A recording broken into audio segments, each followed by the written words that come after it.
R you parent of the 9th standard அம்மு? உங்கள் பொண்ணு ஏஜ் அட்டன் பண்ணிட்டா. பள்ளியிலிருந்து அழைப்பு வர அம்முவை வந்து அழைத்து சென்றாள் செல்வி. ரொம்ப சுத்தம், நீயே கடனில் விழுந்துட்டு எங்கள் வீட்டோட வந்து உட்காந்துருக்க. இதில் இது வேறையா? செல்வியின் அம்மா முனங்க. ஆனாலும் சம்பிரதாயத்துக்கு என்று அவள் இழுத்தாள். இங்கெல்லாம் யார்கிட்டையும் காசு கிடையாது. ஓடி போனவன் புருஷனுக்கோ இல்லை உங்கள் வீட்டு ஆளுங்களுக்கோ ஃபோனை போடு. அவளும் அதையே செய்தாள்.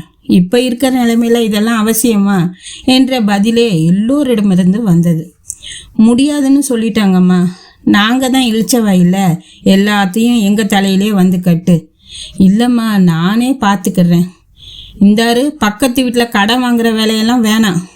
மாட்டேன்மா. அவளிடம் 50 ரூபாயை மட்டும் வாங்கி கொண்டு செல்வி கடைக்கு சென்றாள். 1 முழம் பூவும் 2 கருப்பட்டி சில்லுகளும் கொஞ்சம் மஞ்சளும் ஒரு நாப்கின் பாக்கெட்டும் வாங்கி வந்து அம்முவை புறவாசலுக்கு அழைத்து சென்றாள். கன்னத்தில் மஞ்சள் பூசி தலையில் தண்ணீர் ஊற்றி சில்லு கருப்பட்டியை சாப்பிட கொடுத்து மறுபடியும் அவளை பள்ளிக்கு அனுப்பி வைத்தாள்.